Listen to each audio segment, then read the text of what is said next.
Hello, everyone, and welcome live to 3Y TV tonight's broadcast of the Stay Tuned Sports Podcast Truck Series, live from the Texas Motor Speedway, the Lone Star State. The Great American Speedway is home to tonight's round 10 of the Stay Tuned Sports Podcast Truck Series. I'm Peter Short, and alongside me here tonight is Andre Grandbush. And Andre, here, the Great American Speedway, Texas Motor Speedway, it's newly reconfigured, at least I say newly reconfigured. It's been a couple of seasons now since the Texas Motor Speedway took its new shape, and we're hoping that the Stay Tuned Sports Podcast Truck Series puts on a show here tonight. Yep, Texas has been through a few iterations and banking changes primarily, but it's a mile and a half. I think the spectators are looking forward to some methodical kind of thinking type racing tonight. I mean, that's what mile and a half's promote. It's not all about going out and being the fastest truck. It's kind of about positioning and just kind of picking and choosing your battles. I think it's going to be a fun race. Yeah, definitely going to be a fun race for these drivers here tonight as you get a look of this racetrack around it. Now, currently, Martin Plute, fastest of all in the practice session right now. We'll be bringing up that live timing and scoring here in just a moment. But Martin Plute, a great lap time. Of course, he's up there in the point standings as well, and that's something we're going to have to keep an eye on here tonight, Andre. Yeah, if you look at the top five in practice, I don't think it's a surprise to anybody. We've got five guys in the 30.0 bracket separated by only a few hundredths. Martin Plute, Philip Scott, Tristan Meyer, Dominic Tesoro, and Julian Tesoro. Those are names we talk about just about every single week. They're always running up front, so it seems they're bringing that same speed here this week. And just outside the top five, the field is still really close. We've got Jason Gracias, Jeff Price, Stan Hausman, Adam Newton, all in the 30.1 range. So really, the top 10 is separated by just a little over a tenth of a second, which at a mile and a half is pretty condensed. I think this might be a little bit of pack racing here tonight, Peter. Yeah, I think so as well. Tristan Meyer, though, in the number 17, is our points leader entering into tonight as we have just under 30 seconds left here in practice. Number 97, Mike Floppy Tellier there, losing it in the background. Of course, our winner from earlier this season, Tellier, currently riding in the 12th position here in practice. We saw Martin Plute there spinning briefly, as this track is a little bit tricky, Andre, since they reconfigured it. Different ends of the racetrack are now very different. Turns number 1 and 2 a little bit flatter than turns number 3 and 4, also a little bit wider than turns number 3 and 4. So you're really going to have to pedal it right here as Vincent Valvano works his way through turns number 1 and 2 as the checkered flag comes out. But turn number 3 and 4, Andre, usually fairly flat out, at least on fresh tires as we jump over into qualifying. Yeah, as long as you hook that bottom line, you can flat-foot it on fresh tires. If you miss that line, though, and it is a very thin line, you're going to be up in the marbles, and you're going to have to really take it easy and feather that throttle if you want to keep it under control. 3 and 4 being the way that it is, a little bit more banking, although being a slightly tighter corner. I think it's going to feel more comfortable, but sometimes that comfort can be deceiving. It might kind of promote these guys to do a little bit of over-driving, as in practice I saw a few guys get this. Riding on board with the gyro cam with Tesoro, we're going to be able to see what it takes to get around Texas here, Peter. You see on the first outlap here, he's taking that high line, at least for the time being, trying to build up some momentum. But that's going to be the key word here, just like any mile and a half. Momentum is going to be huge for these guys. Yeah, especially on your first qualifying lap when those tires have all the good left in them. In fact, he's going to go up to the top side of the racetrack in turns number 1 and 2 here, trying to keep it wound up. So he's going to put all of his money on his second qualifying lap time, maybe get some heat in the Goodyear rubber. Coming down the backstretch, off into turn number 3 and 4, you see him lose a little bit of speed, now gaining that speed back as he drops to the bottom side of the racetrack, 172 miles an hour. Let's see what he's like at the line here. Of course, Texas Motor Speedway used to be one of the fastest racetracks in all of NASCAR. Of course, with this new configuration, it slowed it down just a little bit, as it's a little bit flatter in turns number 1 and 2 than it used to be. But 167 miles an hour coming out of turn number 2 down the backstretch. Coming off into turn number 3, already 176 miles an hour. Scrubs a little bit of that speed, but pretty much flat out through turns number 3 and 4. Loses another mile an hour, but he's going to be staying in the loud pedal, coming to the line right here, 180 miles an hour at the line. And Julian Tesoro goes second fastest in the number 30 machine. Philip Scott currently fastest of all. There he is. A different paint scheme on the number 99 here tonight. That'll be interesting to see when we jump over into the race session. Tristan Meyer, our points leader, jumping up into the second position as well here, Andre. Yeah, Tristan Meyer had a good second lap and improved on his first time and just barely missed out on pole. Jason Gracias actually is going to jump up to the point ahead of Philip Scott in that number one machine. He ran a 30.068. Philip Scott's 30.076. So thousandths of a second separating the front row right now. Yeah, only a fraction of a second in it. Let's see if we can figure out who's still out there on the racetrack. This is one driver who's still out there on the racetrack. There we go. Tom Lester, who put together a really solid race last week in that Chevy Silverado. Just missed out on the podium last week. We've mentioned that this thing was the Gray Ghost, Andre.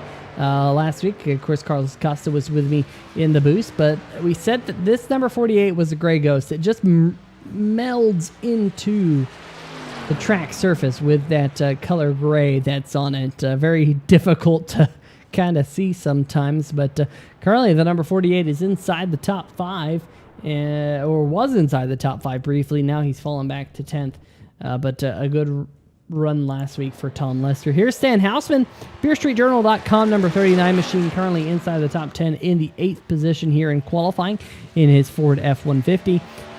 So far, so good for the Beer Street Journal Ford F-150 this season. We'll see what he can do here tonight. He's run well at the Texas Motor Speedway in the past as he heads down onto the front stretch to the start-finish line.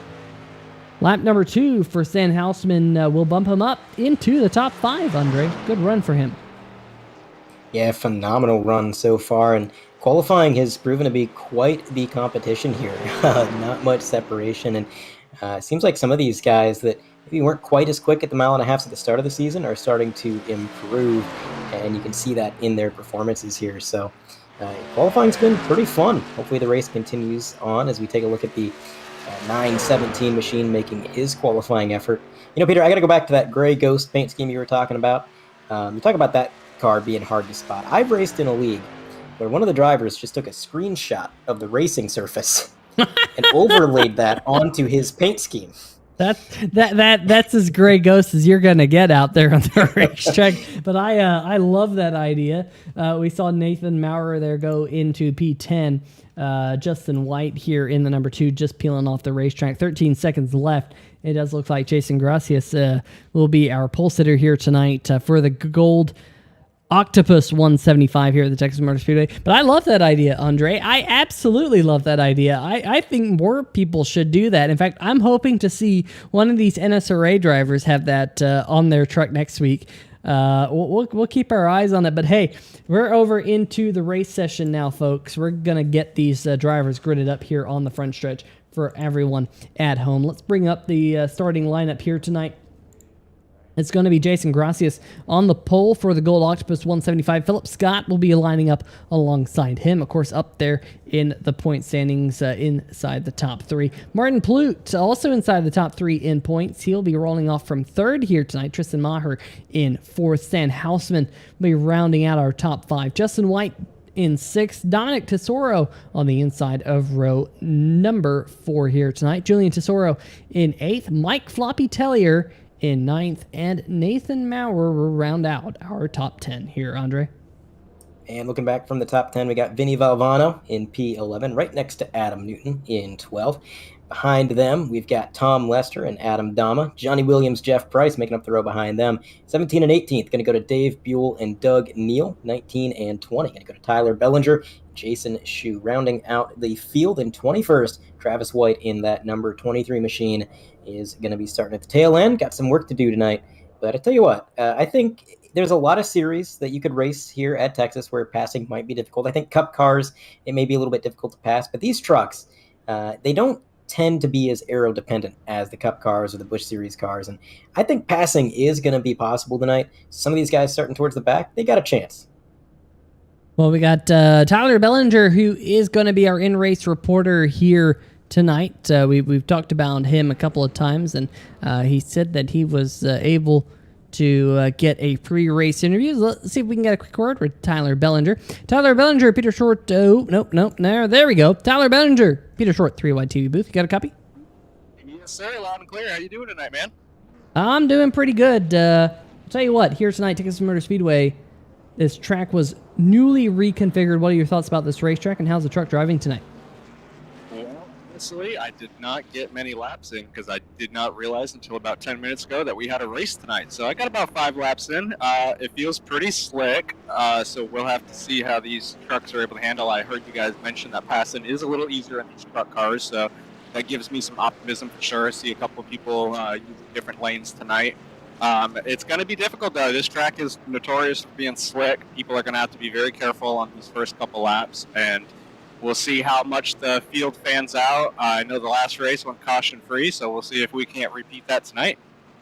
Yeah, definitely been not a lot of cautions over the last couple of races, so that's going to be interesting to see how that works out. But you got a lot of trucks in front of you from which you can learn the line. I know it can be difficult starting with just a few laps of practice, but hopefully you can work your way up through the field here tonight. Any keys that you think to get to the front tonight?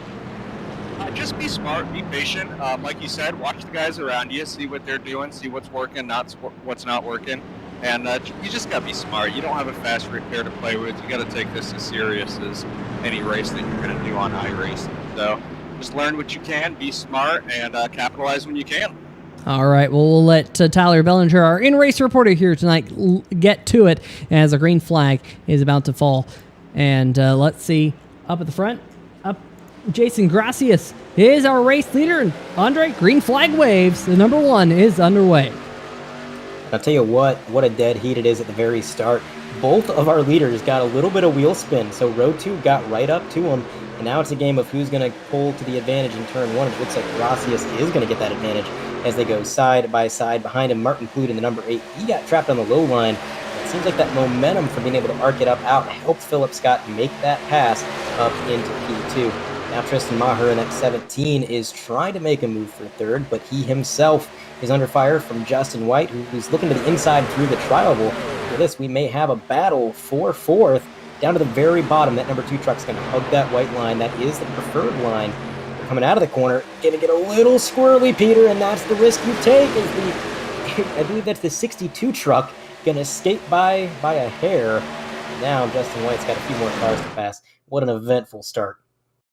Now, let's see if we can go back and get a quick replay of what just happened to the number 2 machine of Justin White, because that was a stellar save from the Grinds Coffee Pouches machine. Look at him, all that counter steer that he had. He lost quite a bit of momentum, lost a couple of spots in that, unfortunately, but a really good job to keep it back, or to keep it underneath him. Green flag still in the air, and he lost those spots, but Andre, the good news is no damage on the number 2 machine. He's going to keep playing away.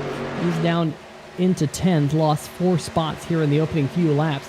Biggest mover so far, on the other hand, is this driver right here, Julian Tesoro.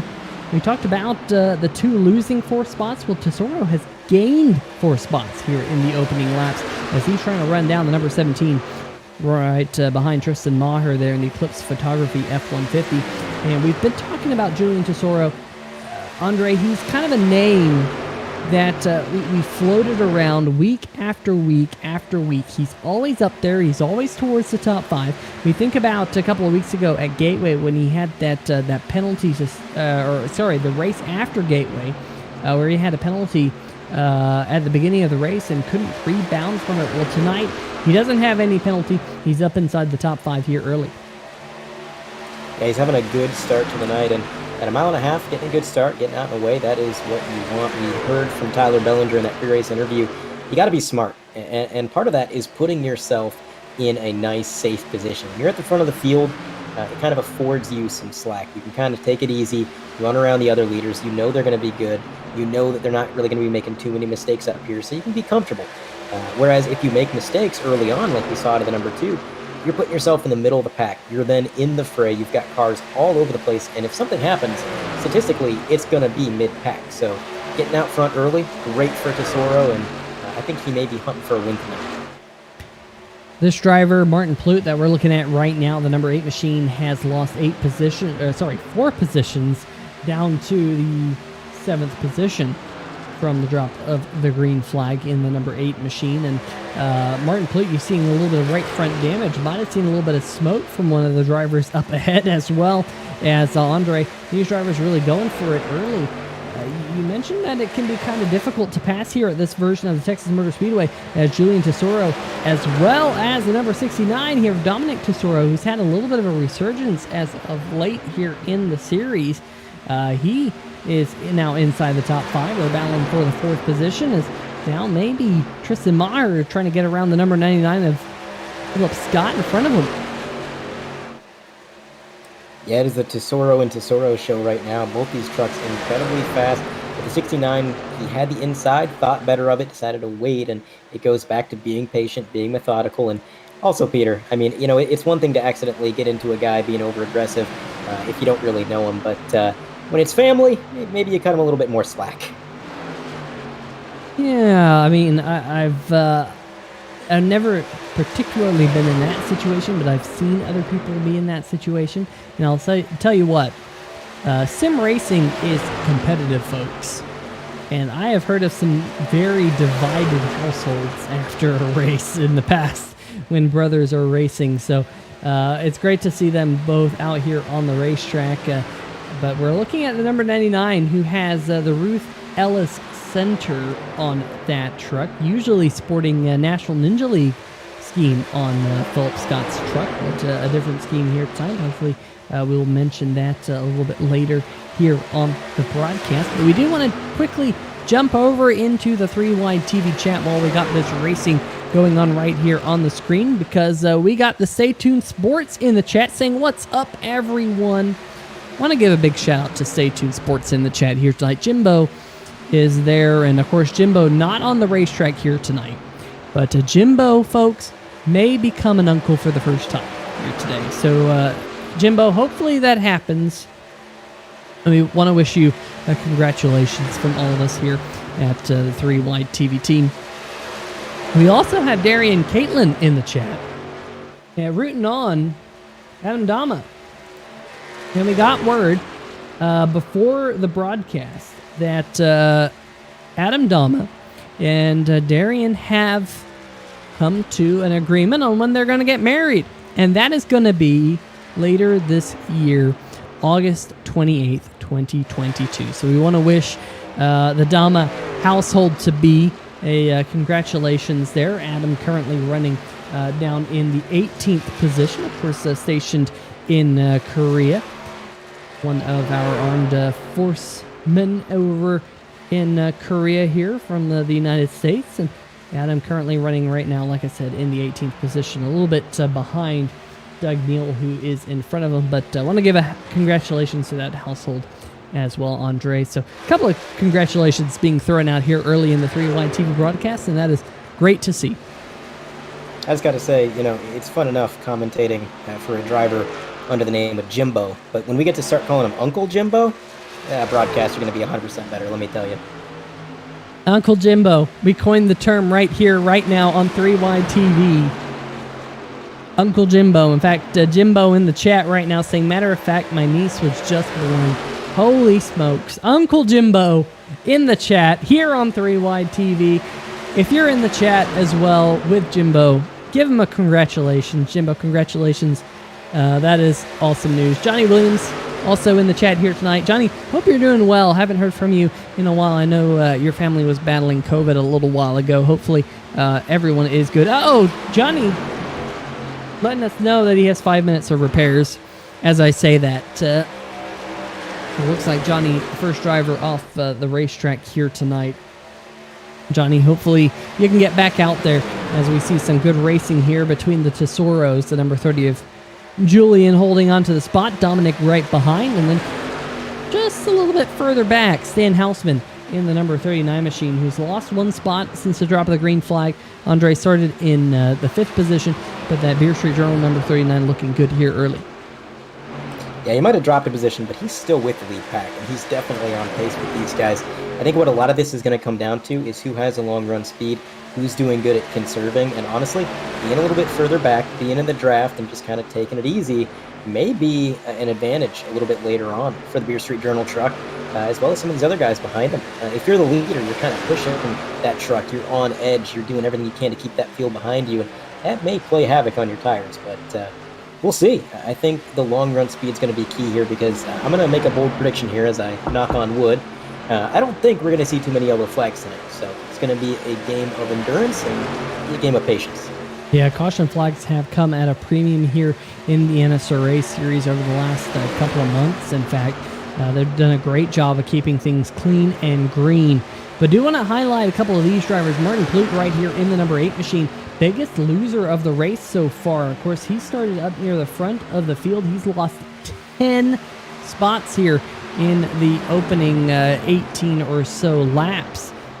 But in front of him, a couple of trucks are in race reporter here tonight. Tyler Bellinger, the number 21 machine, who has conversely gained 9 positions. So good job, Tyler Bellinger. He's figuring out this racetrack pretty quick there, Andre.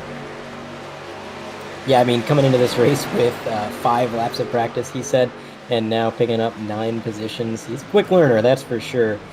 I mean, the passing, we haven't seen a whole lot of it tonight, but seems like whatever it takes to get around some trucks, he's got that figured out. So that'll be fun to follow him throughout the rest of the night. If he gets maybe a yellow flag or some good strategy, I could see him getting up there, dicing it up with the leaders, especially with the lap times he's running. But on your screen, the number 14 and the number 8, Martin Plute behind him. I want to go back to Martin Plute just for a moment and kind of mention him there, Peter. I don't buy it. I don't buy that Martin is off pace right now. I think we've seen Martin Plute numerous weeks in and out where he just kind of drops towards the back of the field, maybe doesn't look like he's on pace, and then all of a sudden, towards the end of the race, he's back in the top 5, maybe even in the lead.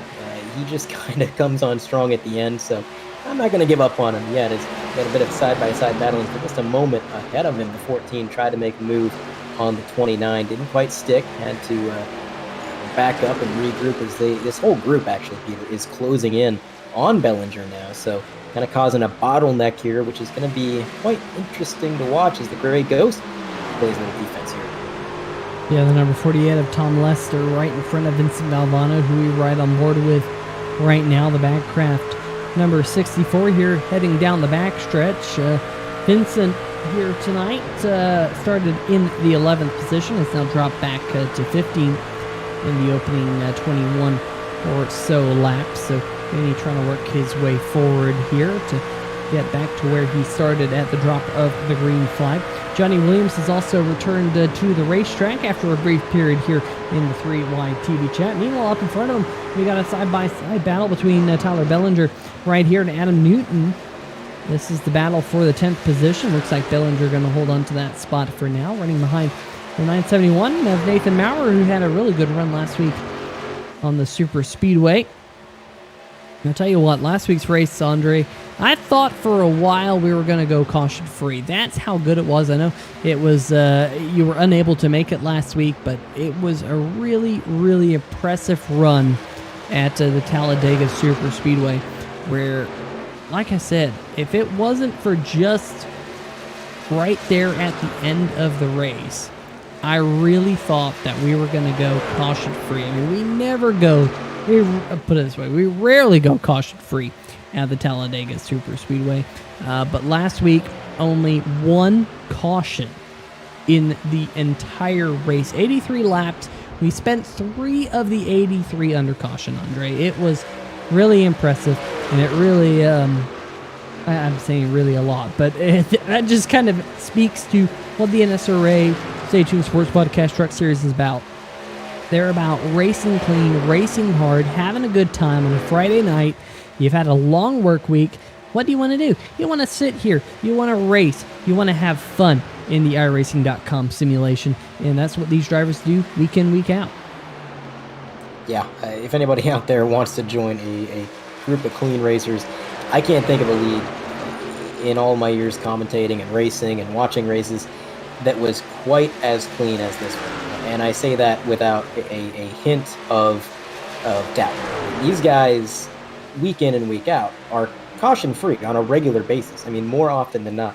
Especially, it's impressive when you go to tracks like Talladega, Daytona, tracks where any other league you're expecting 5, 6, maybe 7 cautions, and these guys walk away with 1. These guys are here to have fun, and it's a real friendly environment. Nobody's getting too heated, usually, except for Knock Hill. We had a little bit of coal in the fires there at Knock Hill, but for the most part, these guys are here to have fun, like you said, Peter, and I can't think of a cleaner league on the surface. Speaking of clean, we got some clean racing right up at the front of the field. Jason Gracias has the lead, but Tristan Meyer, our points leader, wants it. Meyer has won multiple times this season. The only driver this season with 3 wins. That's, of course, one of the reasons why he is the points leader. But out of the 9 races we've had this season, 7 top 5s for Tristan Meyer. That is consistency to a T. And for those people wondering at home, there are T's in consistency. But that number 17, again, right up here at the front of the field, knocking on the door. Jason Gracias has also won several races this season here, Andre. So Gracias here in only his 6th start.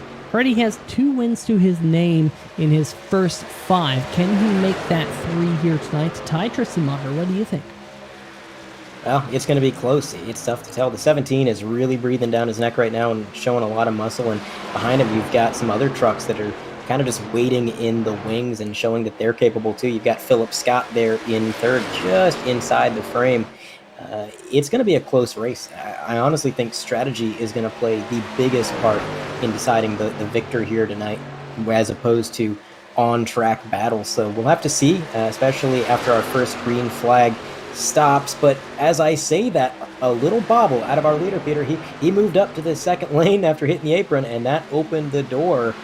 Wow, looks like Meyer is going to make the pass clean up into the lead, and that is something you got to watch out for, Peter. The fast line is on the bottom in both corners, but you're flirting with disaster. You go too far, you clip that apron, you're going from 15, 20 degrees of banking to nothing, and that is going to unsettle the car, and that's what we saw out of our leader.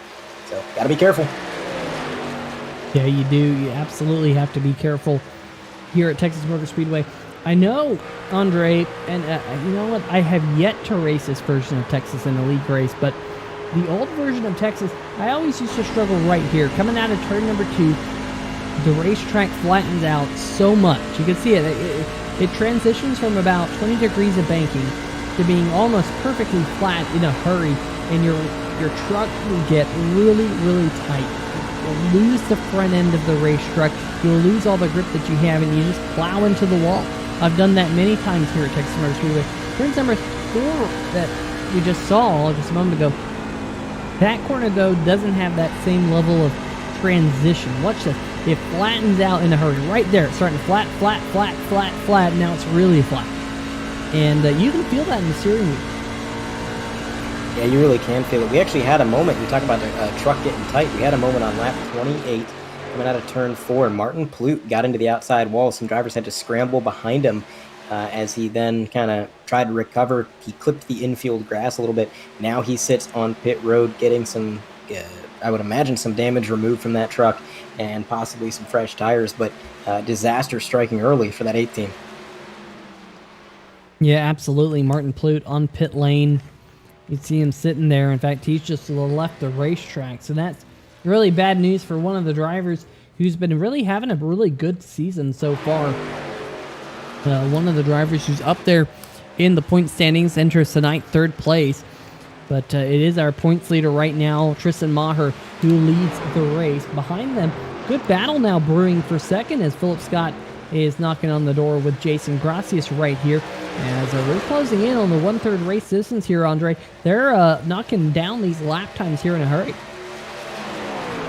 Yeah, when you don't have yellow flags littering a race, it tends to go by pretty quick. And as we've established, these guys are good at clicking off laps and keeping it green. So the race is going by in a hurry, and sometimes that kind of catches these drivers off guard.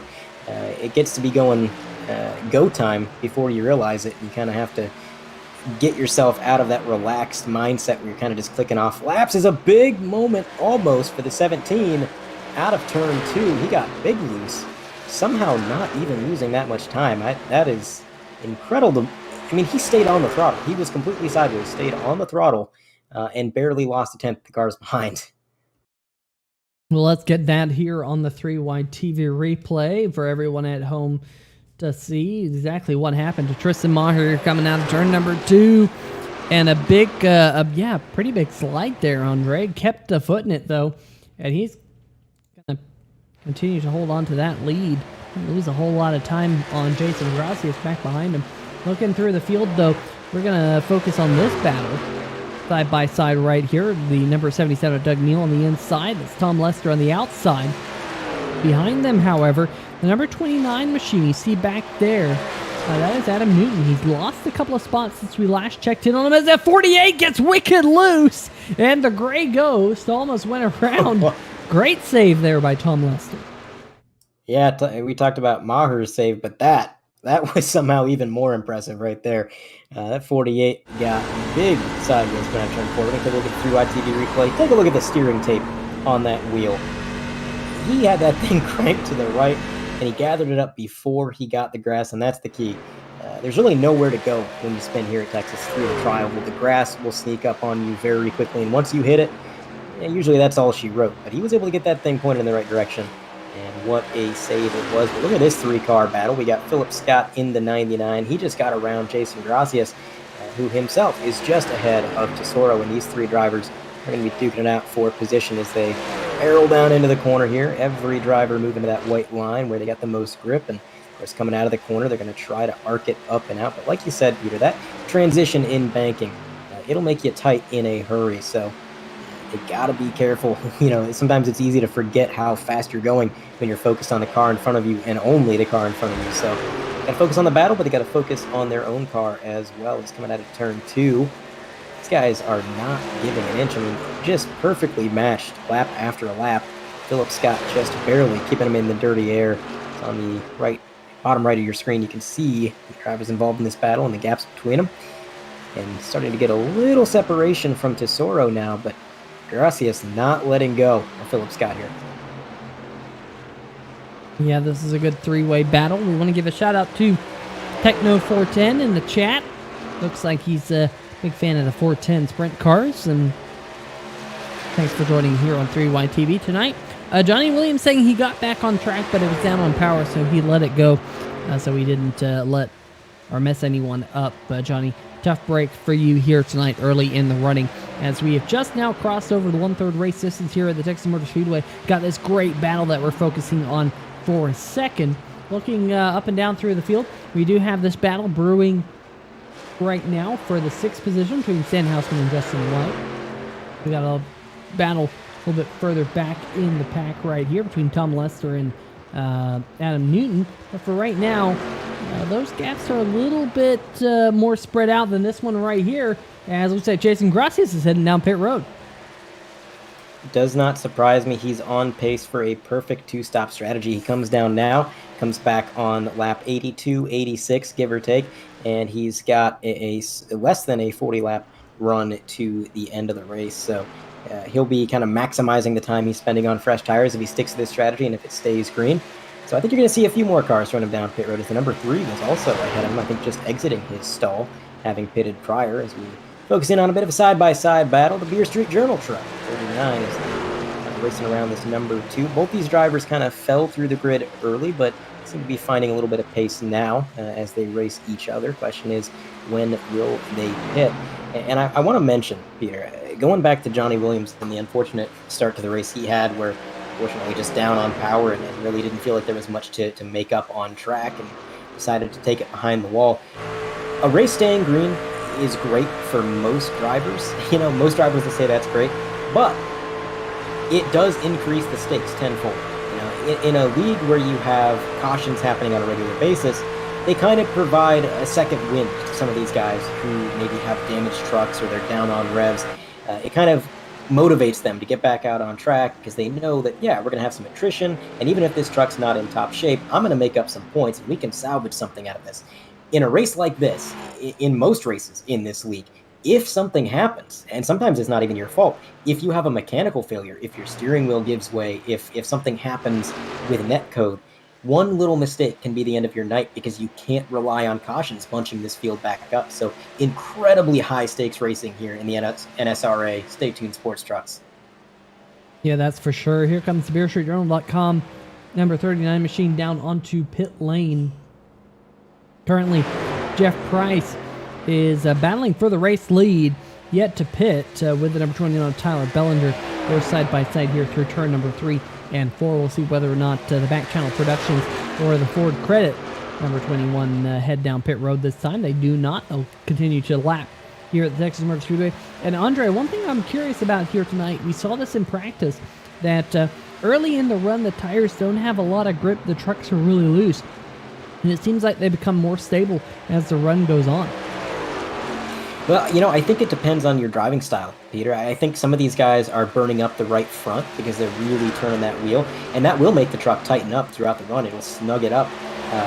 But if you're driving a little bit more aggressively and you're driving in a way that you're heating up the right rear, that's going to make it looser as the run goes on. And we've seen trucks like the number 48, for example, get really loose. Even Tristan Meyer a couple times got sideways, and I think it's because those drivers just had slightly different driving styles, slightly different lines that was putting the workload on different tires. So what your car does in the long run is almost entirely up to you as a driver and how you operate it. Yeah, I personally, as a driver that's done quite a few iRacing races on oval, I tend to try and burn up that right rear. I prefer a loose race machine, whether it's a truck or a car. I prefer it to be a little bit on the loose side, so I try and dial back my brake bias. I try and back up my corner, really pitch the car in, get it to the point where you're not using that right front. You back up your corner enough where when you pitch it in, it kind of wants to kick sideways, because if you're going too fast into a corner, when you pitch into the corner, you're just going to burn up your right front. So it's finding that balance. And some drivers can do it. Some drivers struggle to find that balance. But to back up your corner enough where when you pitch in the car, you really start to burn up that right rear. Yes, it can be more aggressive, but you can kind of fine-tune it to how you wish to drive the truck.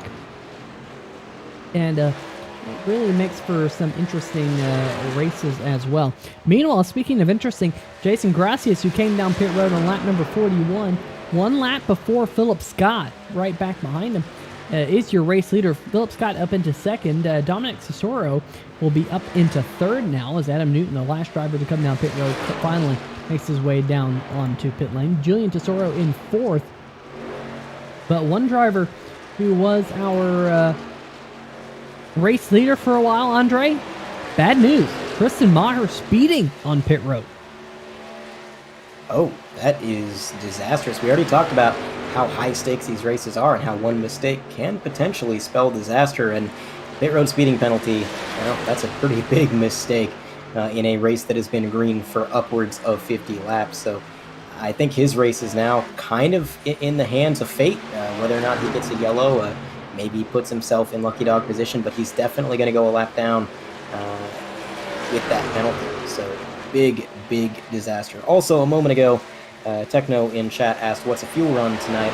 It's about between 60 and 70 laps, but you're not going to see most drivers go that far. As we already established, a lot of these guys are opting for a two-stop strategy, which in a 117-lap race is putting them pitting at lap 40, lap 80, and then right to the end. So that's kind of the strategy we're looking at, but we may see some outliers as we continue to follow along with the 17, who has the pace, Peter. That 17 is fast, but again, there's only so much time you can make up in the next 70 or so laps remaining when you are that far back. So got to watch that, I would say speedometer. The trucks don't have speedometers. Got to watch that tachometer and make sure that you don't get those black flags.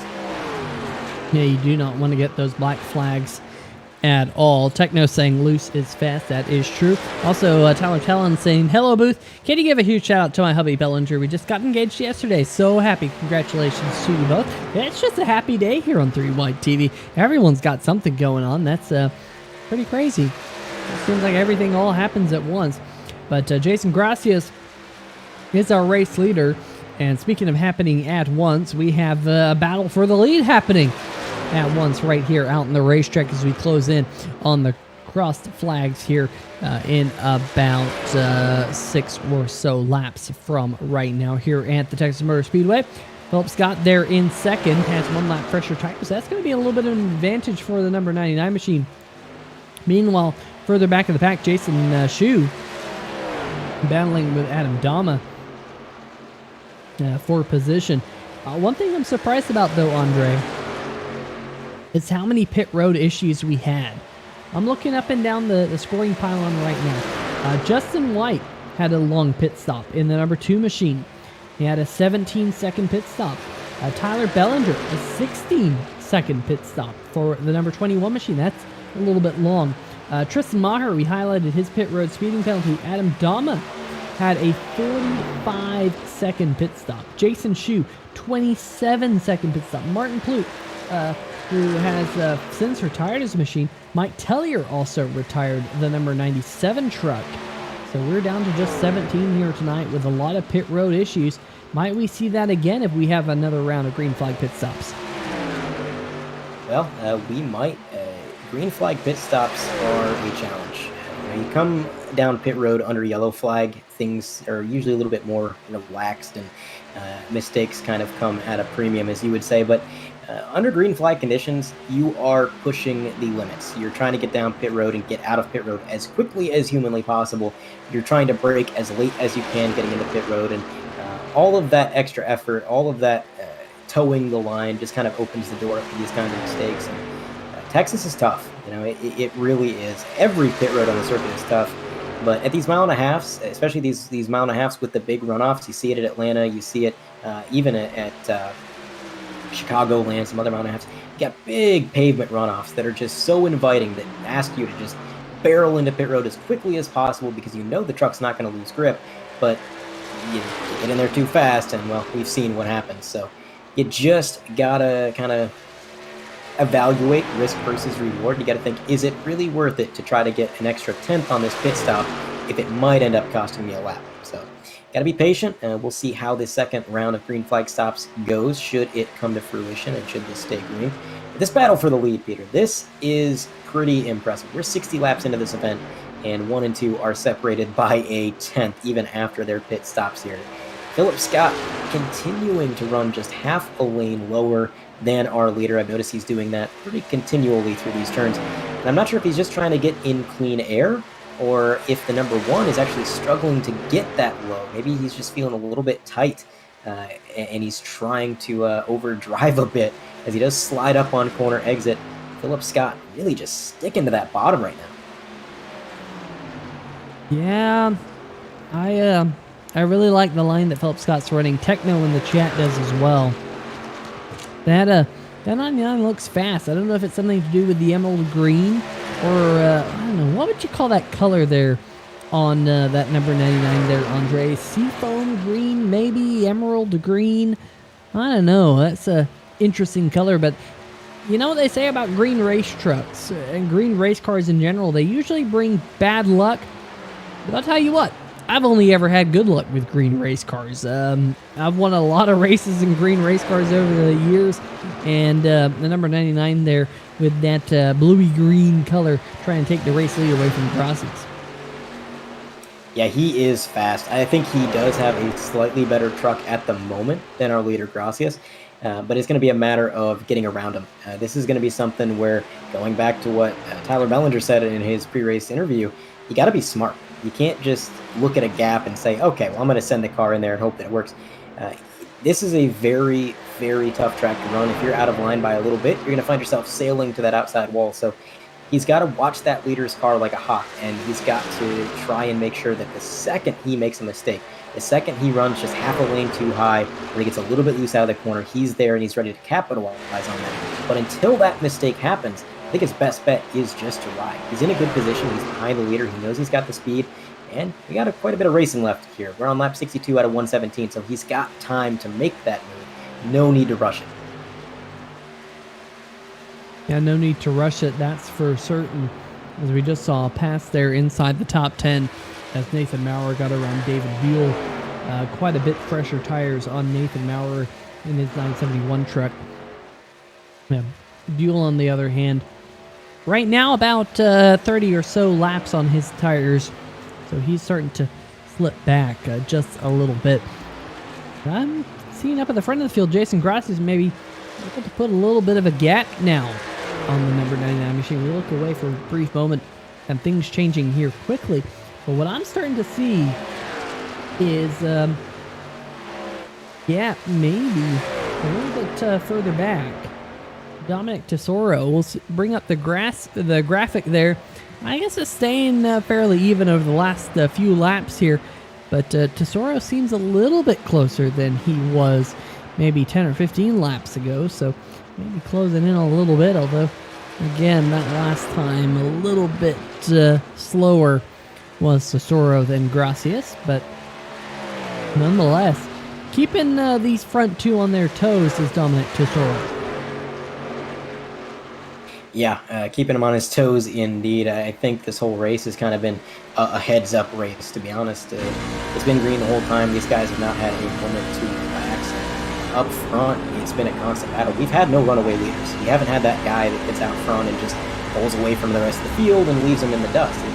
It's been a battle from the drop of the lead. So everybody is on point right now. Everybody's focused in. I mean, look at that mirror on our gyro cam. Look at those eyes.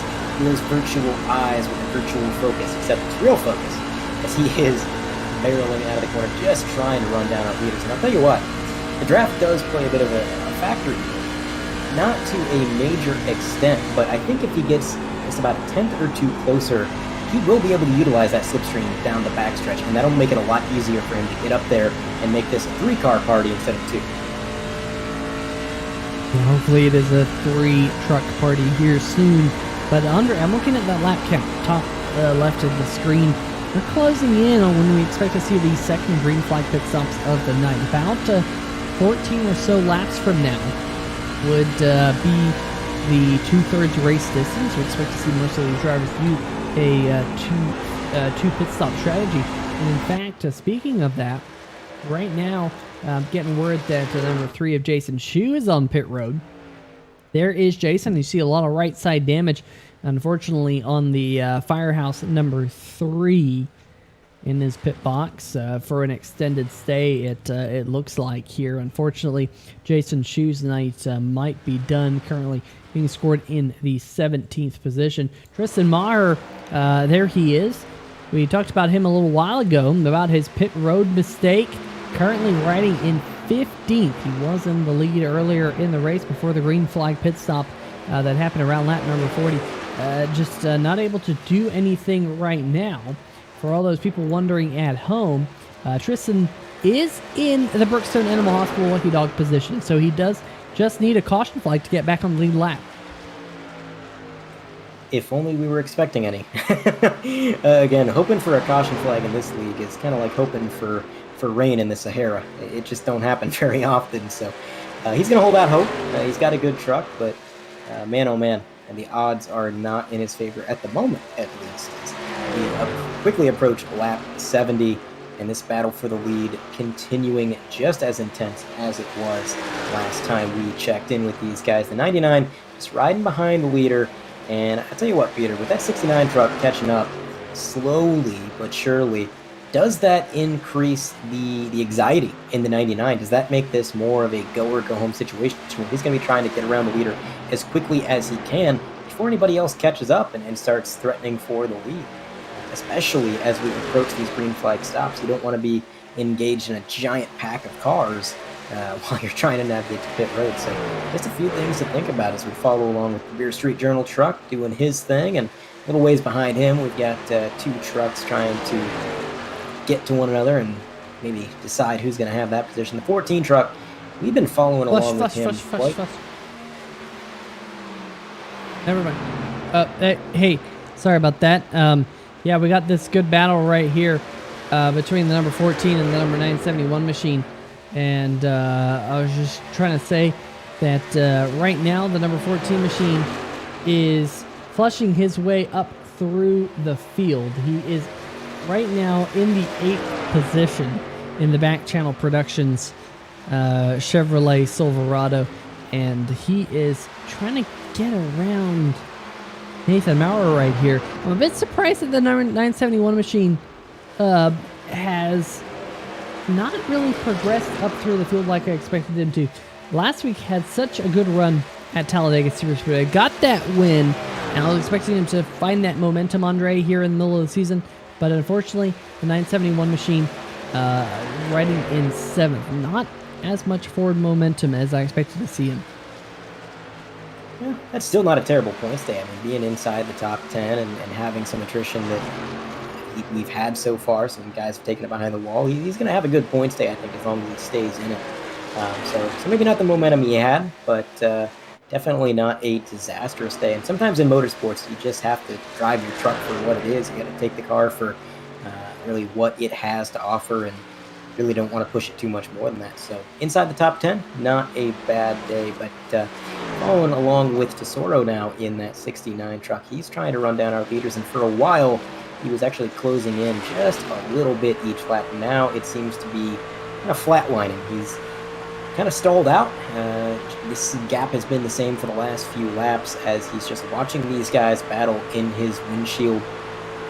But you know, he is close enough, Peter, that if he were to come down pit road a lap or two early, given the amount of tire fall off and the lap times that you lose on old tires, he's within range that he could potentially maybe not get up there and take the lead by way of racing on track, but maybe by way of strategy. Yeah, I'm wondering who's going to be the first one to blink on pit road. Because right now, we're closing in on that lap 80 mark when we'll be at the 2/3 race distance. And Dominic Tesoro, he's just close enough where if he decides to come down pit road a little bit early, we've all heard the old adage where catching someone is one thing, but passing them is another. If Dominic Tesoro can do the undercut here, get the fresh tires, be faster sooner, maybe he can get out in front and hold on to the race lead. We'll see whether or not he does anything here, because if he does, it's going to come here shortly, because we are definitely now inside the window, Andre, where they can make it to the rest of the race on just one more pit stop. And I mean, in my humble opinion, if there was ever going to be a track where the undercut is viable, it's this one. Passing, it's possible, but it's difficult. And the downside to the undercut is always that at the end of the race, you have the oldest tires by a few laps. And so guys behind you are just a tick faster. And at most tracks, especially tracks that are multi-groove, where they can kind of use whatever part of the track they want to use to pass you, you really don't stand much of a chance in the long run. And that's why a lot of people don't take the undercut. But as we've seen out of that number one, Jason Gracias, playing the defensive line and keeping somebody at bay is more than possible here, even if you're not quite the faster truck in the situation. So if you take the undercut and your tires start to age a little bit quicker and you're off by just a hair, the way that this track races plays into your hands perfectly. As long as you put them in dirty air, it doesn't really matter that they have the fresher tires. You just got to be consistent, hit your marks, and you're going to be able to keep that lead. So I would say if I'm a driver, I'm coming in just a couple laps early, but we'll see. Time will tell. Good battle here mid-pack. The number 14, Jeff Price, has finally flushed his way on past the number 971 and Nathan Maurer up into the 6th position. We have a couple of drivers who have come down pit road. One of those drivers is this one right here, Tyler Bellinger, coming to make his final pit stop of the night. David Buell as well, just now leaving in the Simbox, number 52. It's been a quiet night for David Buell, unfortunately. But we'll see whether Tyler Bellinger can get off pit road here in a hurry. Meanwhile, big news. Race leader on pit road here, Andre. And he's got Philip Scott behind him, so these guys are actually going to come down before the number 69 truck, and that is going to give them, I would assume, a bit of an advantage. As there goes Bellinger working his way off of pit road just as these leaders get into their stalls, and that was a pretty textbook entry there, Peter. Not overshooting the stall, not going past the line. We have another truck coming in behind him. I believe that is the 69 truck. So all of our leaders coming down pit road at the same time. Tire track for tire track. As there he goes, coming out of the pits. Got 2 more trucks behind him. There goes Gracias. And man, look at how narrow that access lane is, Peter. You don't really have much room to work with as you're trying to get up to speed and get up to that merge zone on the backstretch. And it is flat as all get out down there as well. There is no banking on that inside of the racetrack. So it is flat, it is tough, it is narrow, and if you go above the white line after exiting pit lane, you do get a penalty. Luckily for Jason Gracias, no penalty for him as he's out in front right now. There's Philip Scott, the number 99, losing a little bit of ground here, Andre. Great pit stop by Jason Gracias to get about a second between himself and the number 99 here. Yeah, that was a lot of time gained, and I'll tell you where I think it was, Peter. I think it was on the exit of pit road.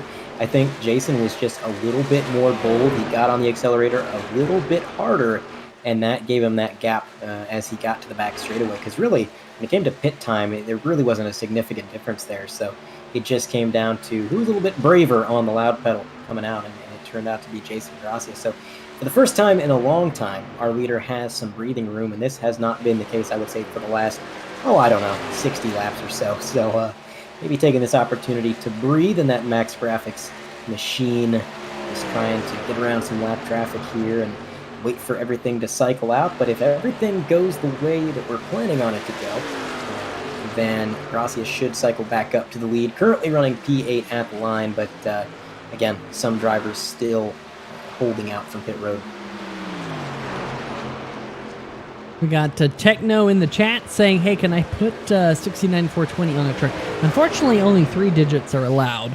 So 69420, not going to work out. But hey, there is a number 69 truck. You see him right there. That is Dominic Tesoro, the very nice number right there, as the number 39 of Stan Houseman gets loose right in front of him.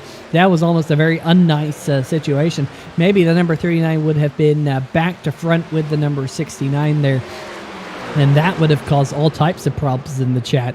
But Stan Houseman and the BeerStreetJournal.com Ford F-150 still out there on the racetrack, currently riding in the 4th position. We have a few drivers yet to pit here, Andre. Justin White, Jeff Price, Nathan Maurer, Stan Houseman, and Tom Lester. Adam Newton as well being our top 6, yet to make their final pit stop of the night. Yeah, they're really holding out for quite some time, and I think these guys knew they were quite a ways back from the leader, and they didn't really have much to lose. With the drivers that we've seen have issues earlier in the night, the field is kind of thinned out. There's really not a whole lot of points to change hands, so if you're going to make a big move, if you're going to try to capitalize and maybe earn yourself some points tonight, you got to throw the wrench at it and just see what works. So Justin White, Jeff Price, Nathan Maurer, Stan Houseman, Tom Lester, Adam Newton, all these guys just staying out as long as possible, maybe hoping for a caution, and who knows, if they get one, that could be the big brain play of the year, because that would put them in great track position. Yeah, for sure.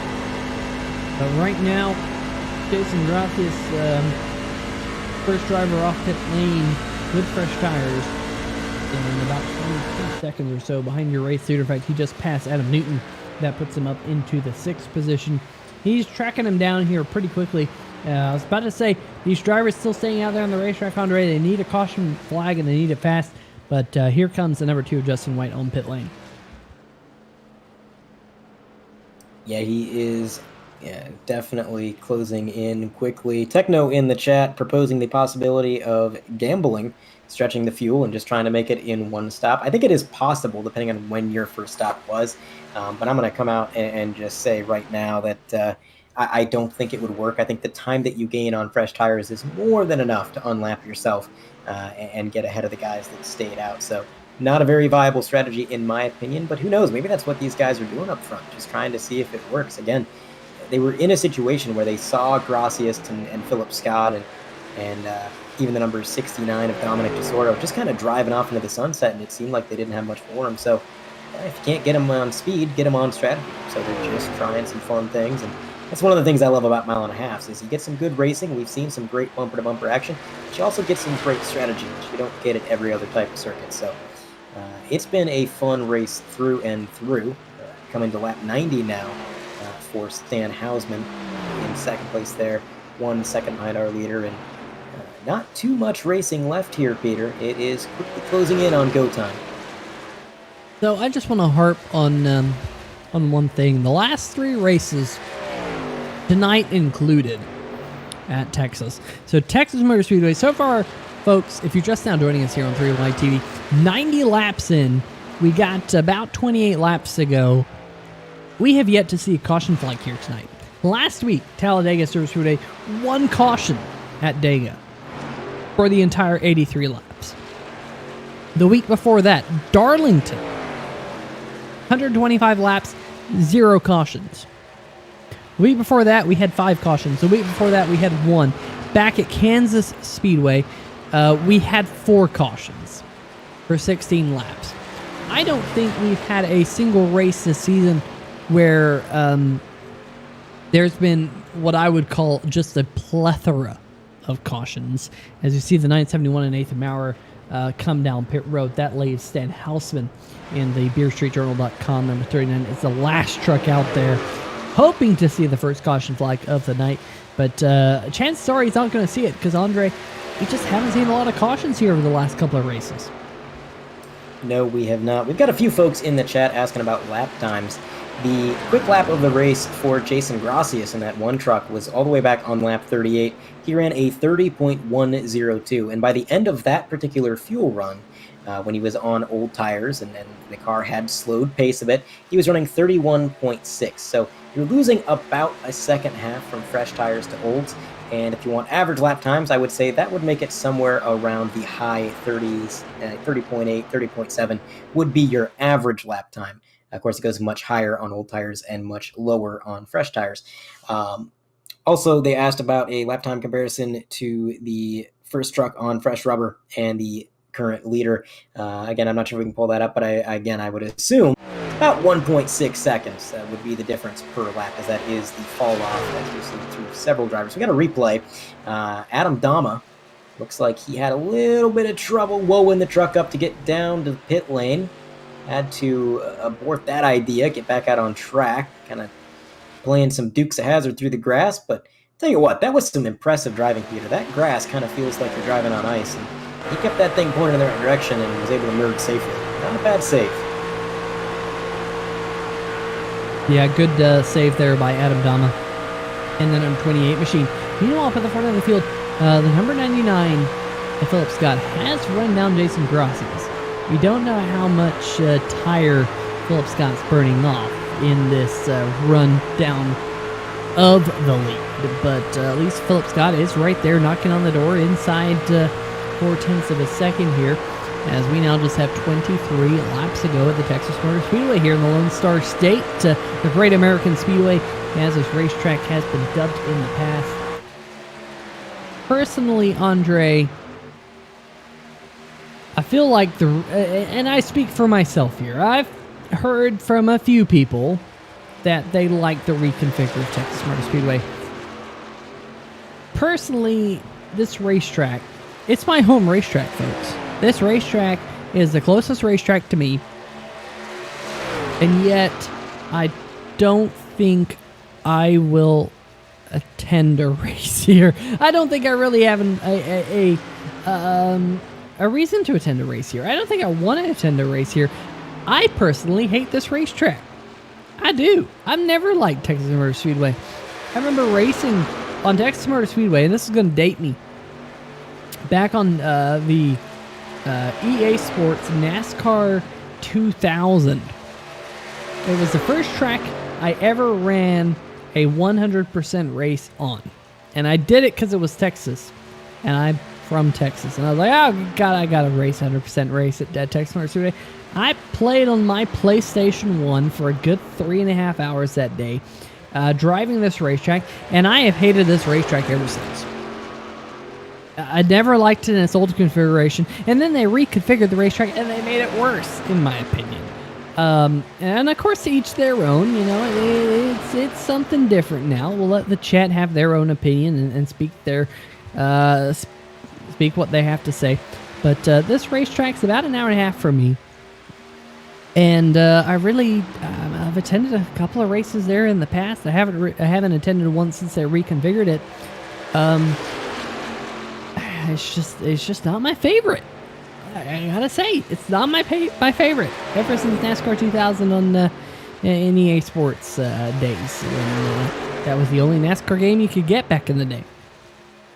Well, I'll tell you this, Peter. Whenever somebody asks me what I think of Texas Motor Speedway, I pull up the replay of the inaugural race here for NASCAR, because on lap 2, there was a 20-car pileup going into the corner, and it was a complete and total disaster.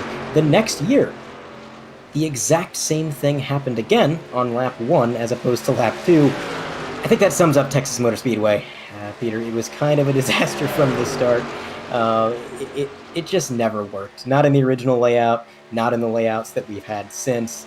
But, that being said, leave it to these guys to take a track that I think, you and I might think this track's a bit of a turd, but hey, these guys are polishing that turd because they're putting on one heck of a show. This is probably the best race, maybe the only enjoyable race at Texas I can remember in recent memory.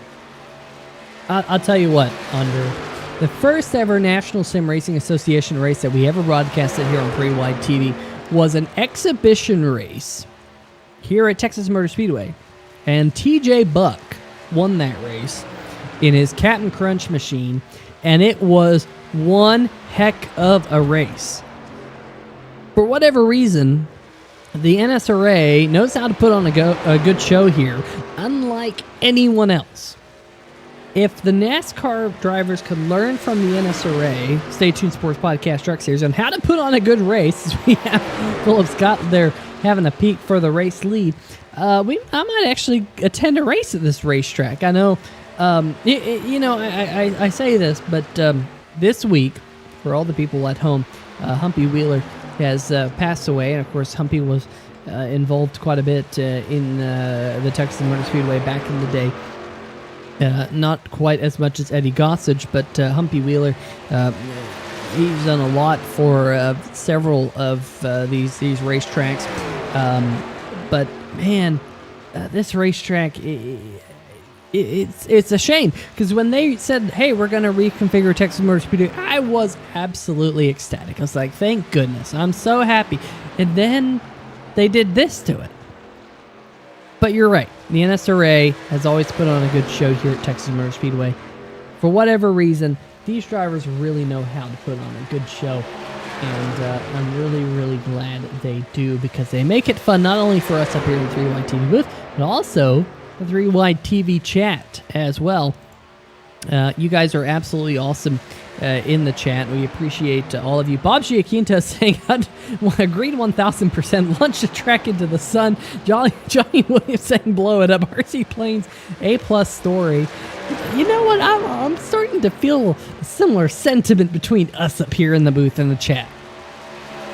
Yeah, I don't think Texas is going to be winning any popularity awards among the NASCAR fans. It just has such a storied history of not being the best circuit. And, as I kind of already alluded to, the first few races here were utter disasters, so it never really had a golden era. And I think another thing that kind of puts a bad taste in people's mouth about this track is, we had Texas World Speedway, which, for those of you who don't know, it was essentially an Auto Club clone, but better and faster, and it was a really great racetrack. And that track kind of died for Texas Motor Speedway, and a lot of us haven't gotten over it. I am one of those who have not gotten over it. But hey, enough being negative and pessimistic. We've got a great race on this screen, ladies and gentlemen. And number one, trying to pull away just a little bit, and he is. We have a bit of a gap forming. But I got to wonder, Peter, is second place just laying back a little bit, trying to cool those tires down and kind of charge himself up for a late race run? Well, we shall see. There's a lot of clean track in front of Jason Gracias. That will only help the MaxGrafix.co Toyota Tundra that is in the race lead as we go across the start-finish line. Just 10 laps to go. It's been a short race here tonight. 175 miles was clicked off in an absolute hurry. No caution flag so far. We did see there just a moment ago Nathan Bauer making a pass for 7th on his teammate David Buell. Stan Hausman has also just made a pass on David Buell in that Chartreuse Simbox machine back there. So move Stan Hausman up into the 8th position. Not exactly the 9th that Hausman was wanting after a top 5 starting position. For those people at home wondering about Tristan Meyer, our points leader who made that big pit road mistake there under the first green flag stop. Well, unfortunately for the number 17, 14th is where he currently sits on the scoring pylon here down towards turn number 1, about 2 seconds back behind the gray ghost of Tom Lester. Well, look at this gaggle of trucks back behind him. think Jason Shu was in that big gaggle of trucks. Tristan Meyer there, 29 of Adam Newton in that group. Justin White, a couple of drivers on different laps here, Andre, doing battle, trying to find a little bit of space out there on the racetrack, but Gracias has turned on the jets here, now up to about a half-second lead, but look at this battle. We talked about that big gaggle of trucks here, Andre. This is a battle inside the top 5 right now. Jeff Price, who started this race in the 16th position, just moved up into 4th. Great night for the Back Channel Productions number 14 Chevy Silverado. Want to make sure that sponsor was right. Plus 12 spots, and right now is the biggest mover of the race so far. Yeah, a lot of passing tonight, and a lot of it done by that number 14. It's been a phenomenal run, and he's probably one of those drivers that's hoping that, or wishing that we did get more yellows, because I think if we had, he'd be up there dicing it up for the lead. He's been incredibly fast all night long, and it's just been a game of trying to work his way through the field. He just had a lot of trucks to pass, and now that he's finally getting towards the front of the field and he can kind of just get a whiff of the leaders, well, we've only got about 6 laps to go, so it's just a little too late now, but what a great effort and a great point stay. Just never giving up. Phenomenal drive by him. Speaking of the leaders, here they are on screen again. The 99 starting to close that gap a little bit. He had fallen back, as we kind of pointed out. I wonder if he hadn't slid the tires a little bit, Peter. Maybe he heated them up a bit and had to take it easy for a few laps, because you know as well as I do, the tire model here on iRacing, once the tires are angry at you, they stay mad. They stay really angry for a while, and it costs you a ton of pace. And now it looks like he's got that pace back, but with that pace comes a lot of work to do, as he is about 7 or 8 car lengths back. Yeah, you are 100% right there, Andre. If these tires get mad, it is a snowballing effect, because you want to drive faster, which wears the tires more, which loses grip, which makes the tires hotter, which causes you to lose grip, which makes you drive harder, and really, it's really difficult to find, especially when you're with 4 laps to go, to kind of dig deep and cool off those tires, because sometimes that's what it takes, but that's kind of backwards. It kind of is a different circuit to what it is in most of these drivers' heads, because you just want to drive hard. You want to go out there and run these drivers down. But we're looking at Jason Gracias, who is on track at this moment of time, as we come to just 2 laps to go out of turn number 4. On track to become our second 3-time winner this season in the opening 10 races. So him and Tristan Meyer have so far combined to win 6 of the opening 10 races. If he can see this out, and then you factor in Martin Plute, who's won 2 races this season, it's been an impressive run so far for Gracias, Plute, and Tristan Meyer. Tell you what, if Gracias is going to get this win, it'll be a well-earned and hard-fought win, because in the last couple laps, Philip Scott has turned on the afterburner. He's closed in. He's now on the bumper as we're on the white flag lap. Just 4 more corners for these guys to settle who's going to win. And that number 99 has been a little bit faster, but through 1 and 2, looks like the number 1 machine was able to get a good line, keeps him at bay. Through 3 and 4 for the final time, the 99 is going to make one final lunge at it, and he's going to get to the bumper, and no closer, Peter. He didn't have enough, and it's going to be the number 1 of Jason Gracias under heavy fire, taking the win here at Texas. Yeah, Jason Gracias has that spot. Second, Philip Scott, Dominic Tesoro, Jeff Price. This is a battle, though, for the 5th position. Julian Tesoro able to hold off the number 2 of Justin White there right at the end. White was closing in a hurry. Fresher tires on the number 2. Nothing he can do. And something's happened to the number 70, Doug Neal. He's just pulled off the racetrack. Thought maybe he has had an accident or something like that. But looks like this battle back here, Tyler Bellinger able to hold on for a top 10 or in-race reporter. Didn't even get to talk to our in-race reporter, Andre, because another caution-free race here in the NSRA. Yeah, it'd be a little bit hard for somebody to give us an in-race report while they're trying to drive at 180 miles an hour. But alas, I think these guys are probably pretty glad this thing stayed green. Another caution pre-race in the books for these guys, and a fun race for sure. Just came down to the last lap. I think the 99, if he'd just been a little bit closer, or if things had just been a little bit different, would have had the opportunity to make the move. And it wasn't a lock. It was really any of the leaders' game, as these guys do. A bit of a group celebration, and man, oh man. Yeah, and of course, we want to give a big shout out to tonight's race sponsor, the Gold Octopus, for sponsoring the Gold Octopus 175. There's a link in the description of the video here. 175 miles, all green flag. But go check out their website. They got some really cool stuff on their Etsy shop. Really, really cool. Usually we see Garrett Austin sporting a Gold Octopus paint scheme, but unfortunately Garrett Austin not able to race here tonight, as somehow Jason Gracias making green grass out of some black spray paint that they had there on the grass, as he's going to reverse it here. A little bit of an interesting celebration there. I think that's what you're gonna call that one? The backwards burnout, maybe the Jason Gracias backwards burnout. I don't know. Maybe that's gonna be his new signature from now on, as he peels off the racetrack. And we're gonna line up some post-race interviews here in a second, Andre. Yeah, we'll get those guys lined up. And Tyler in the chat saying I can do a report during green. I swear. Well, I don't doubt it, Tyler. I've actually raced in a league, not on iRacing, but back in my NASCAR Heat days, where one of the commentators was actually in the race.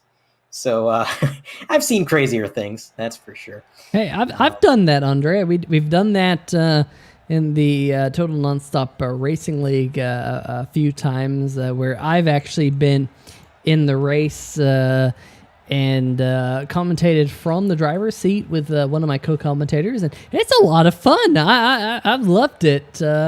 Unfortunately, I don't meet the criteria here to race in the NSRA, but as I do have an iRating limit here in this particular series. But you know what? Hey, it's a lot of fun. I love broadcasting up here in the booth. But let's see if we can dial up tonight's third place finisher. Andre, I'll let you take it away with Dominic Tesoro, the number 69 machine. Nice number. Dominic Tesoro, you got a copy? Yes, sir. Well, Dominic, you had a great run all night long. We were watching you for quite a while as you were trying to hunt down the leaders, and for a little bit it looked like you might have had the truck to do it. And then that final green flag pit stop kind of separated the field. Walk me through your race, and how was the truck feeling out there? Phenomenal. We definitely had the pace, both Julian and I, the entire race. And for sure, the second pit stop, we were running them down. But the biggest thing, man, is those guys' pit stops were phenomenal. I don't know what their strategy was as far as fuel, but every pit stop they would come out, anywhere from a second to 2 seconds ahead. So the last pit stop, when we realized, there was just almost no chance, it was just a tire saving game at that point. And you mentioned tire saving. How difficult was conservation here at Texas? Obviously, these sets of corners are very different from one another, and turns 1 and 2 in particular require quite a bit of wheel input on exit. Does that make it hard to save tires? Yeah, I think with any track, saving tires is always a bit of a task. The problem here is, like you just said, the difference between 1 and 2 versus 3 and 4. 3 and 4, saving tires is a cake. There's nothing to it. Turn 1 and 2, though, you kind of got to balance throttle, brake, if any at all. There's many variables, so it is a bit of a task. But I think we were doing pretty good with tire saving. We weren't, struggling towards the end. There was no discomfort in the truck. We were pretty happy with it. Absolutely. So you're coming off of a podium, and next week we're going to be going to Dover, which in my opinion is one of the most difficult ovals on the circuit, especially in the trucks. How do you feel about the Monster Mile? Yeah, never been there. We don't do a lot of oval racing outside of the league, so I guess we'll see how it goes. But from what I heard, it's fun, but kind of a difficult process to figure out how to get around there. So I guess we'll see. All right. Well, before we let you go, Dominic, I want to thank you for your time. Is there anybody that Mhm. you'd like to shout out or thank for your podium? Yep. Tesoro Motorsports for sure. Status Racing Seats by PRP, Red Sim Designs, RD Designs for all the liveries that we do, EPI, Advanced Sim Racing, and of course Justin and all the other admins and you guys as well for making this event. I know we had to reschedule, and I definitely appreciate you showing up and making it happen. All right. Well, again, thanks for your time, Dominic. We'll be seeing you next week. Yes, sir. Third place out of the booth, and I believe Peter is caught up with second place, Philip Scott.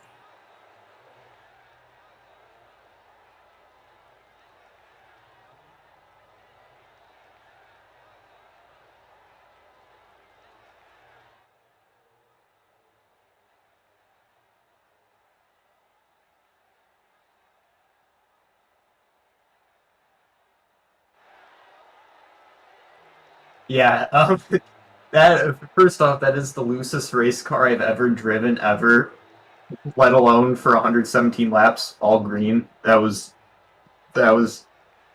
rough. But I like driving loose cars, so it's not all too bad. Yeah, Texas obviously has its own challenges, and I think the most recent like aerodynamic updates made it even more of a challenge. Um, for example, you get arrow loose if someone was behind you.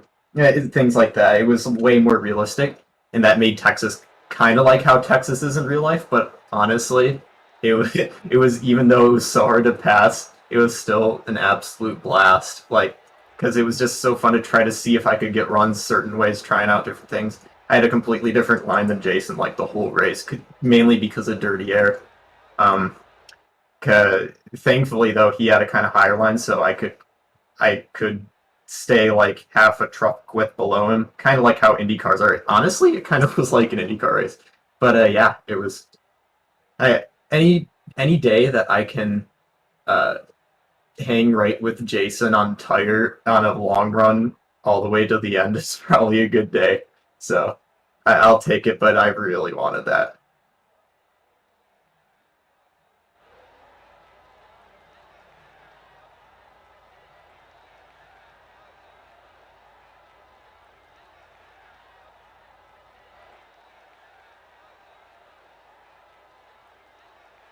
Oh yeah, so I had a little bit different thing. Supporting the Ruth Ellis Center here in Detroit. They're a homeless shelter for anyone, but they mainly are there for disadvantaged LGBTQ youth in the Detroit area. And so I thought it might be a good cause to put it on here during the month of June. So yeah.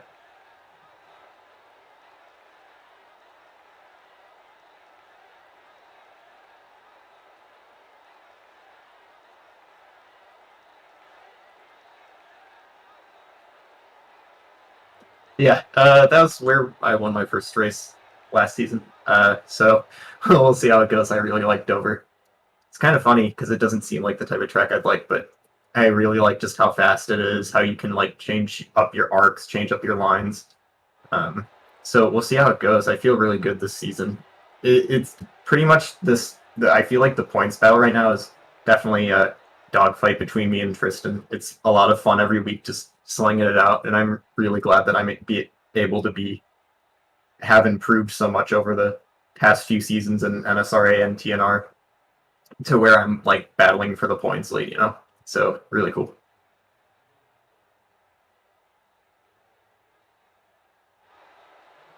Yeah, World Ninja League. Now the World Ninja League used to be the National Ninja League. We have too many countries involved now. Anyway, we have a special event, big outdoor head-to-head course called the Gauntlet next month in New Jersey. It's going to be a lot of fun. All age groups and spectators are there. So if you're in the New Jersey area, come check it out.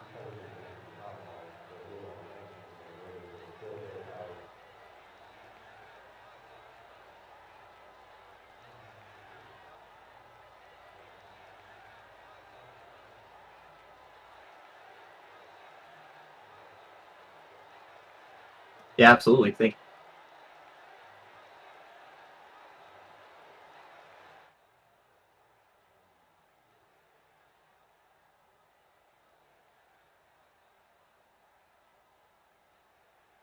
Jason Gracias, you got a copy? Yep, loud and clear. Jason, that was a very hard-fought win. You were pressured from that back bumper pretty much the entire time you had the lead. You had Philip Scott breathing down your neck and just a whole field that was hungry to get around you, but ultimately you played some great defense. You held them off till the end, and you walked away with your third win of the season. How'd you do it, man? The chat says they can't hear the booze, so I don't know if you're muted or not, but I don't know. This track sucks. They should nuke it, to be honest with you. There was good racing up front, but that was just a product of being patient and knowing the line and how to play with the throttle here, and I did not do a good job of it. If you asked me to run that Q lap again with gun to my head, I could never do that. So I just got lucky. I got on pole. Arrow played to my advantage until I hit the apron and got loose, and then it was Tristan's race to lose from the air. And unfortunately, Tristan sped on pit road, so that sucks. But it'd have been fun to duke it out between me, Tristan, and Philip at the end. But to be honest with you, the only reason I think I won this race was playing with the dirty air and getting Philip a little tight behind me. And thanks to Eddie Gossage for ruining a great racetrack and making it possible to get runs on people. Yeah, I think your sentiment is shared by the booth. I think Peter and I spent a good 10 or 15 laps talking about all the reasons this track maybe isn't the best. But nonetheless, you took a track that maybe isn't the finest on the circuit. You guys still did a great job putting on a fun show to watch. We're off next week, but the next race we're going to be going to is Dover. First question, are you going to be running that race? And if you are, second question, how do you feel about that venue? I'm bummed. Next week, I think the Beer Street Journal Series goes to Dover. I'm going to miss that racetrack. That's one of my home track. So I always try to make every Dover race on service. So next 2 weeks from now, I will make every attempt to be there and race Dover. But we'll see how life happens. But fortunately, I have really fast TNR teammates this season. So if I'm not there, hopefully we can get either the 17, the 99 back in victory lane, or even a new face with the 64 and the 3. They always have speed. Just a little bit of a lady luck on their side. Yeah, you guys were flying out there tonight indeed. Well, Jason, again, congratulations on the win. Before we let you go, is there any shout-outs you'd like to make? Yeah, just thanks to NSRA, the league, the admins, Justin, White, for being the head admin of the series. I know it's tough. We didn't have race control today, but a great group of guys stepped up. We went caution free, made the shop super easy. So kudos to the whole league for clean racing. Thanks to Philip, Tristan, and the Tesoro brothers. We put on a good race up front. I'm sure there was even better racing back in the pack. Thanks to their race sponsor, the Gold Octopus, the presenting league sponsor, Stay Tuned Sports. Check out Jimbo and his podcast. Thanks to my truck sponsor, MaxGrafix. Check out maxgrafix.co for all your graphic needs and designs. Chris does awesome work. Really, really, really good paint schemes, and great logo design and sponsor proposals. So check them out. Thanks to Brookstone Animal Hospital, Taz Racing Customs, Beer Street Journal, Eclipse Photography, Simbox, JNR Craftworks, and last but not least, thanks to Through ITV for the broadcast. I'm going to go unwind, drink a margarita, and be happy that we're past Texas and we're off to a better track in 2 weeks. Anytime you can be done with Texas, it's a load off your shoulders. But when you win Texas, that's even better. Again, thank you for your time, Jason. Congratulations on the win, and enjoy the margarita. Thank you. Yeah, I'll see you in Victory Lane with the 6-seaters. Let's go. All right. Jason Grassi is out of the booth, and man, some Kyle Busch vibes, I think, there, Peter. He gets the win and says, nuke it.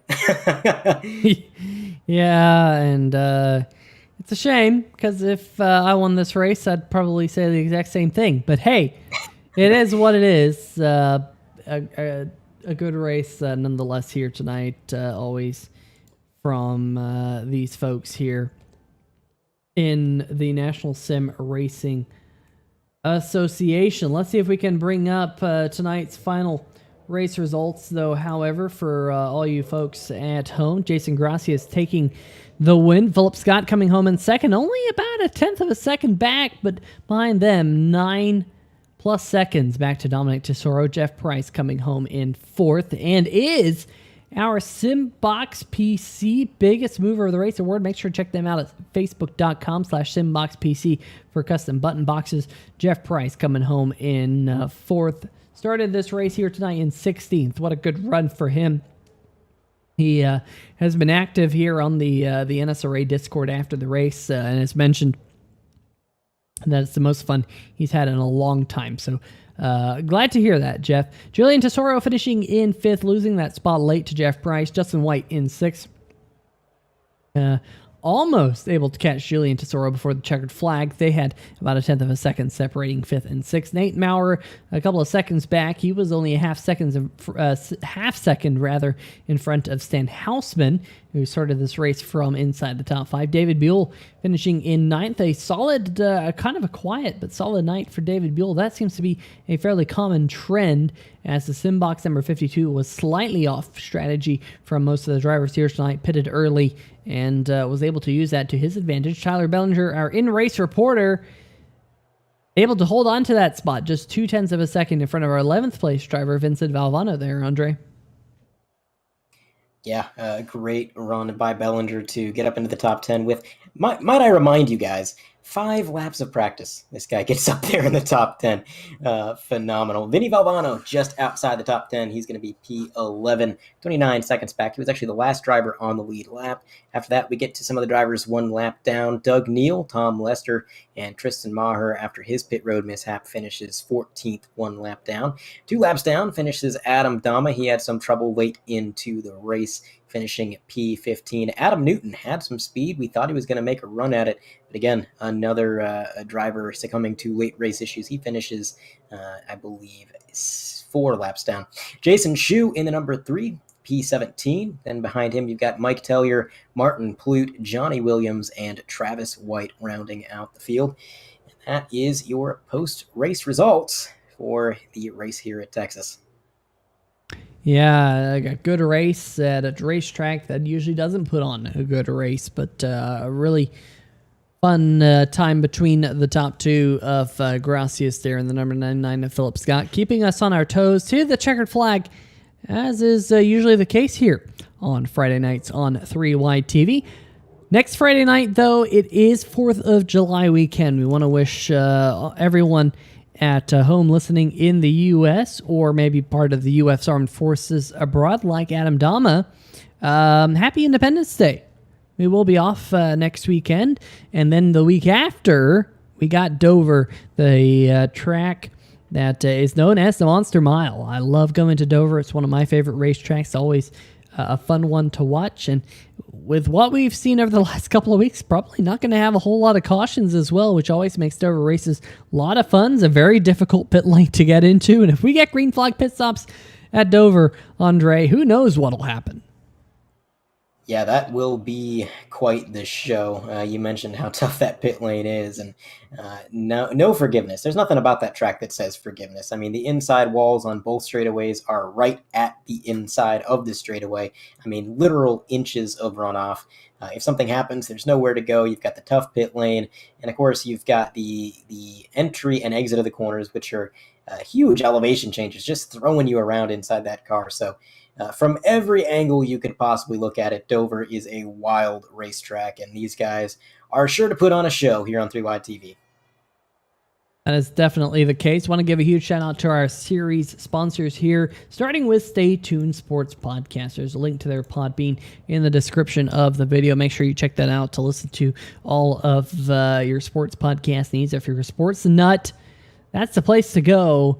Big shout out to Jimbo, who became an uncle here tonight. Uncle Jimbo, as we're going to call him from now on. Of course, the Gold Octopus, there's a link to their Etsy page here as well. Make sure you check that out. As a series sponsor, or as a race sponsor, folks, if you are listening to this broadcast, if you're one of the racers who races here at the NSRA, I want you to really consider the fact that without sponsors like the Gold Octopus, these broadcasts are not able to happen. So if you enjoy listening to us here on 3Y TV, not only, share our links and all of that good stuff, but check out our race sponsor here tonight, the Gold Octopus.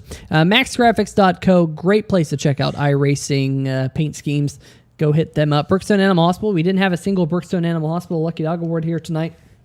We had drivers in Brookstone Animal Hospital Lucky Dog positions like Tristan Meyer, but no caution flags ever came out here tonight. But go check them out, brookstonevet.com in the greater Atlanta, Georgia area. Taz Racing Customs for custom die casts. Really, really cool stuff. BeerStreetJournal.com. We mentioned them a couple times here tonight.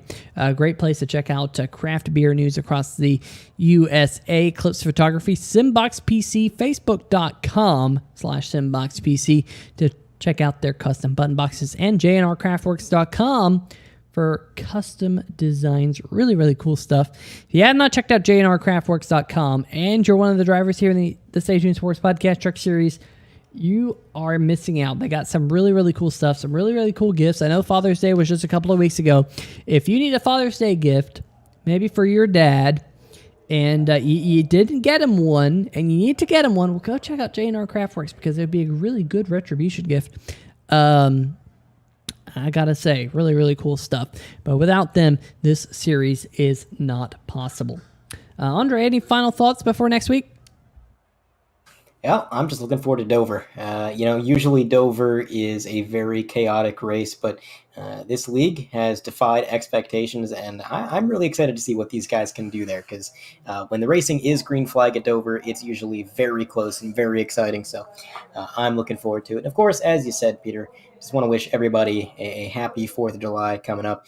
Be safe, be responsible, enjoy some time with family perhaps, and we're looking forward to it. Absolutely, folks. Stay safe, all of that good stuff. And we shall see ya.